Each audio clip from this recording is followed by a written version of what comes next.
What's good, everybody? It's your boy Theme NYC. This is my channel, Movies, Music, Martial Arts. Um, this is from the comfort of my own crib, so I'm not in a soundproof studio. So if you hear outside street noises, I do apologize for that. That's just what it is, you know? So, and I just wanted to welcome you all to my channel. Fucking assholes honking, but you know, this is what I'm talking about, street noise. So I'll just have to go with the flow, you know? So in my channel, Movies, Music, Martial Arts, basically it's what the title is. You know, I'll be talking about things that I enjoy. I enjoy movies. I enjoy music. I have a music background. I used to write. I used to produce. But now I'm channeling that creative energy into videography, and now I'm taking a leap into the YouTube channel side of things and videography. So, well, I've been doing videography for about 10 years now or so. It's fun. It's it's a way to channel my creativity. So, welcome to my channel. I guess the main thing to talk about right now is what happened this weekend. UFC 244, Diaz versus Masvidal. We had some very interesting fights on Saturday. And, before I continue, I just want to say I'm by no means an analyst. I'm not a journalist. I follow the best guys in the game, Hawani, Luke Thomas, all those guys. I'm just a fan, man. I'm just an enthusiast. I train some jiu-jitsu. Shout out to ITC, Story Queens. Do a little bit of striking, but that's just to stay active. I would never consider myself a fighter or anything like that. I do consider myself a martial artist, and it's all about keeping that tradition and humility and how you carry yourself with others. But I would never consider those guys do a lot more. They train day in, day out. So all hats off to, full-time martial artists, the fighters, the guys that train every day. So this is just my way of showing my appreciation to the sport, to all martial arts, from jiu-jitsu to Muay Thai, even karate, everything, full contact sports, boxing. I used to be a big boxing fan, but I think once I really got into MMA, I think around 2010 is when everything just started. I started seeing things differently, I'm not an avid sports follower. I'm a Mets fan, and people from New York, Mets fans know it's been a struggle for us to watch our team win. But ever since I really got into watching the MMA, mixed martial arts as a sport, and specifically the UFC, because they are the biggest promotion out there. I know Bellator puts on some good fights, and there's some other promotions out there that are really doing their thing, but the UFC is just like the pinnacle of the sport, whether you like it or not. Let's start. Well, I'll just go through the main card. Very interesting fights, a lot of action. Kevin Lee catching Gregor Gillespie with a nice head kick. He's been working his way back into the rankings. I think he dropped back down to 55 for this fight. He tried himself at 170, but I guess it wasn't working out. He moved back down to lightweight. And Gregor Gillespie's tough, man. I actually had him as a favorite here. He's a tough, undefeated wrestler. He's been under the radar because he hasn't really been in any main cards. I don't think he's been in any pay-per-view main cards, but that guy's a beast. And Kevin Lee, man, he just he worked his striking on him, and just snuck in that switch head kick on him. I mean, it was all shin to chin, man, and just knocked Gillespie out cold, So that was a great comeback victory for, well, not comeback, but his career, I guess, comeback for Kevin Lee. Then we had Derek Lewis versus Ivanov. A lot of back and forth, some heavy striking. The heavyweights always hit hard, like one clean shot and you're out cold. So it's always good watching the heavyweights go at it. Kelvin Gastelum versus Darren Till was good. A lot of back and forth, but I at sometimes it felt like it was a sparring match between them. I guess it was a lot of respect between the two. Darren Till had moved up to 185. These are both former welterweights. Kelvin Gastelum had a lot of trouble cutting to 170. Sorry. He had a lot of trouble cutting to 170, so he just, he moved up his career to 185 and tried the waters there, and he's been doing good. He had a fucking war against Adesanya, man. He had a war. That was one of my favorite fights of the year. You know what I mean? Like I think he's the only one that's really brought it to Israel Adesanya. But anyway, Darren Till, he looked good at middleweight. He's a big fucking guy. He's big. He's a big British dude, mate. He's from Liverpool, but yeah, he was looking good, man. I think he beat Kelvin in a lot of the striking exchanges. Nothing crazy. I don't think I could be wrong, but I don't think he ever had Kelvin in trouble at any point. But he did win more of the exchanges, so it was good to see him get a win. He won by decision. But it was nothing spectacular. I would like to see him test himself against some other middleweights. I think like middleweight and welterweights are just, those divisions are getting crazy right now. It's a lot of good fights. Let me see. I'm going off the top here. What was the next fight after that? So we got Wonder Boy versus Vicente Luque. That might have been before this fight. I'm all out of order, but fuck it. I'm not a UFC. I don't get paid by them, so I'm just talking about the fights that I was watching. And I might have been a little buzzed. So let's see. Stephen Wonderboy Thompson, one of the most dynamic strikers in the welterweight division. The guy's a beast. He's lost some tough fights. He had a couple of wars against Tyron Woodley, fought for the championship. I think Vicente Luque was the favorite in this fight. And so Wonderboy kind of, where's my hat? Shit. I gotta fix it. There you go. How's that? You like the Die Hard? It's one of my favorites of all time. I got my Marvel collection here. One of my favorite albums of all time. The GZA Liquid Swords. Wu-Tang Forever. I got the UFC, what the fuck is it? UFC 205, first card in MSG. Shout out to my boy Mario, hooking those tickets up. I was gonna I was looking for tickets for this card in MSG, but this is just ridiculous. I'm not no high roller baller, so $400, $500 for nosebleeds. That shit is just ridiculous. You know what I mean? So I just saw it at home. Anyway, back to the fights. So Wonder Boy ended up, I don't think he knocked out Luque, but he threw him a whipping though. He was bloodied up at the end of that fight. He was catching him. Stephen Wonderboy Thompson he's a karate striker. So he keeps his distance, he uses angles, switches stances, he throws them side kicks, he throws hook kicks. I mean, the guy, he's nasty with the striking, man. It's just when he goes up against some tough wrestlers like Woodley, guys that like to close in the distance and really make it a dirty fight, that's when he has some difficulties, you know what I mean?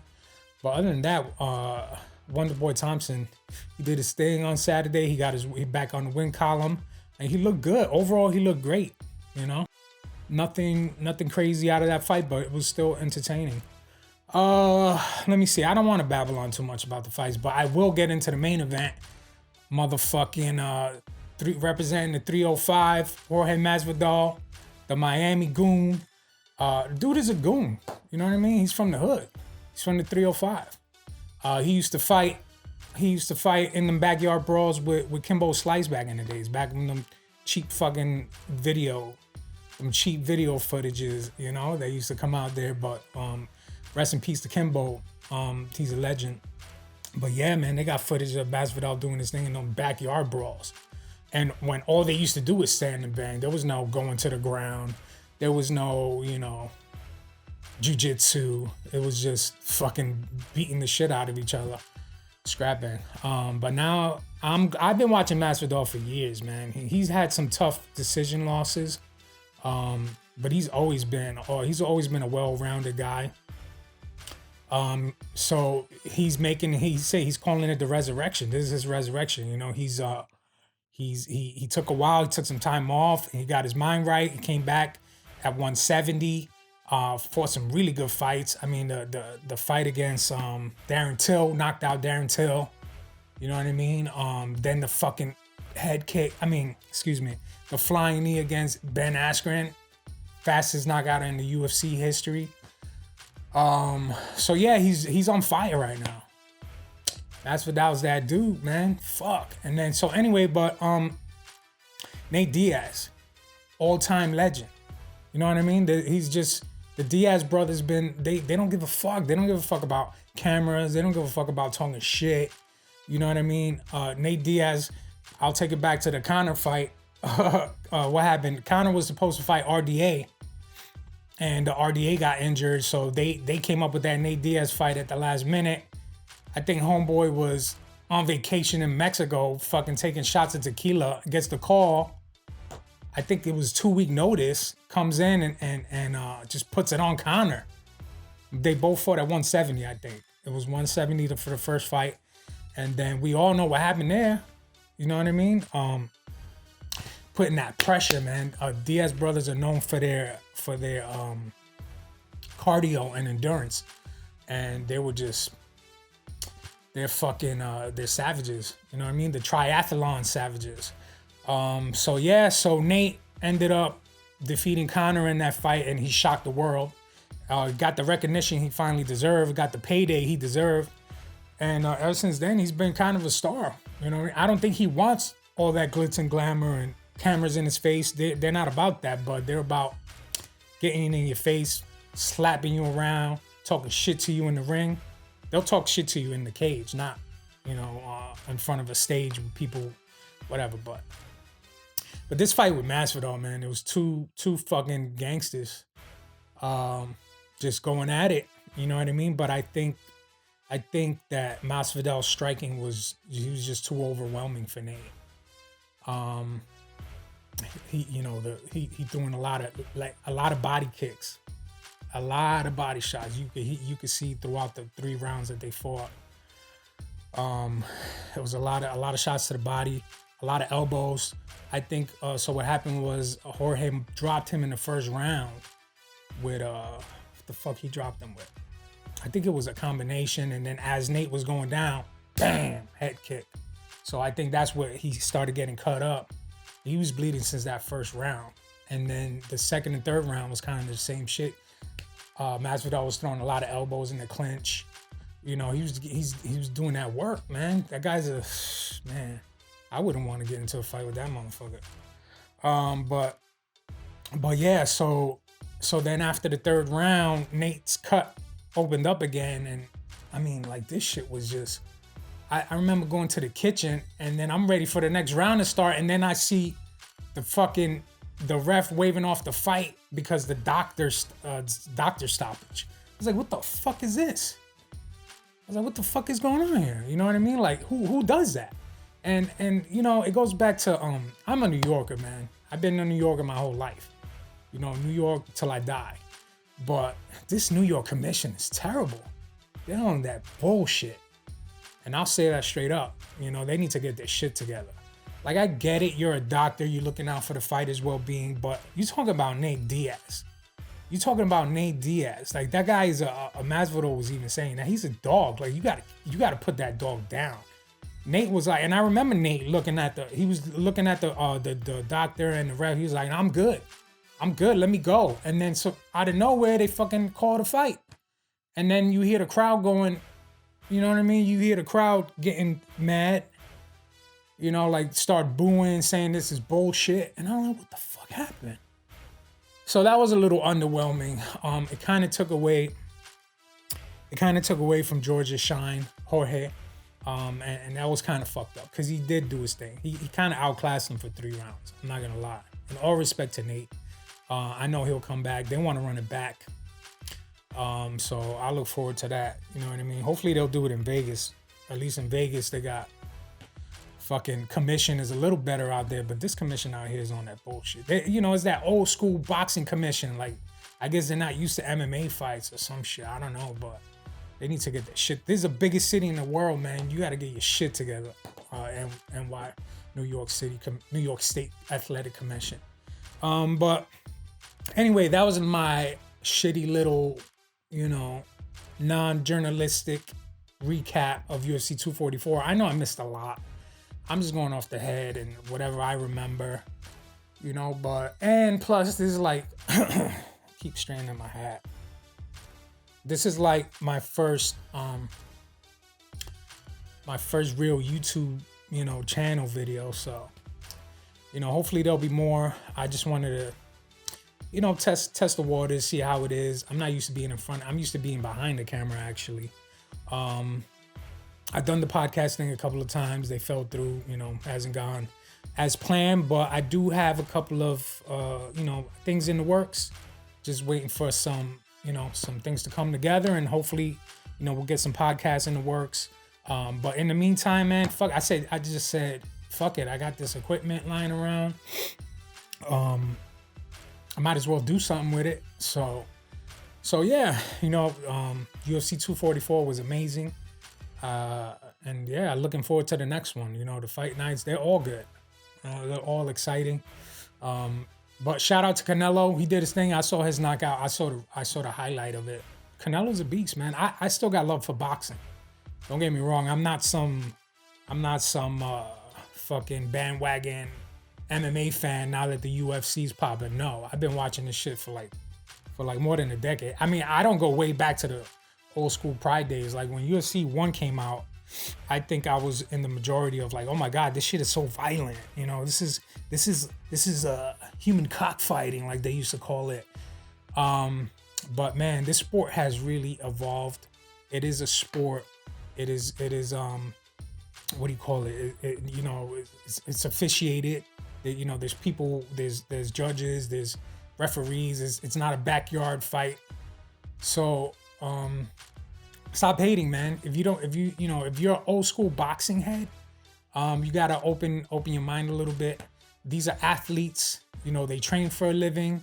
They hustle just like me and you to feed their families. They sacrifice a lot. They sacrifice their bodies because they're not just doing striking. They're doing grappling. They're doing wrestling. They're doing this. They're doing that. They're doing strength and conditioning. So they put it all on the line. So a lot of respect to those guys, man. So yeah. That's what it is. So I'll wrap up, my first video, and maybe on the next one we'll get into some movies. I could talk about, some old school albums that I like, straight hip hop. I'm a straight up hip hop head. I don't like that bullshit auto-tune stuff that's out now. I'm an old head. Fuck it. I'll admit it. You know what I mean? I'm a 90s golden era of hip hop dude. So, take it or leave it. You know what I mean? You see that Wu-Tang shit right there. I got my boy John McClane right here, so they got my back. You know what I mean? So until next time, I hope you enjoyed it. Do like and subscribe. Don't be one of them assholes that just goes on the comments to talk shit. I mean, if that's your style, then whatever, do what you got to do. But I'm not a hater. I wish the best for everyone. I hope you all got something creative going on, because that's what helps drive creativity. Let's try to keep it positive. Let's try to keep it cool, and hopefully you guys join me for the next one. Again, I'm never gonna script. I might do a little topics to go off, but I'm never gonna read anything scripted. Everything is off the top. So hope you guys enjoyed it. Like and subscribe, and I'll see you on the next one. Peace.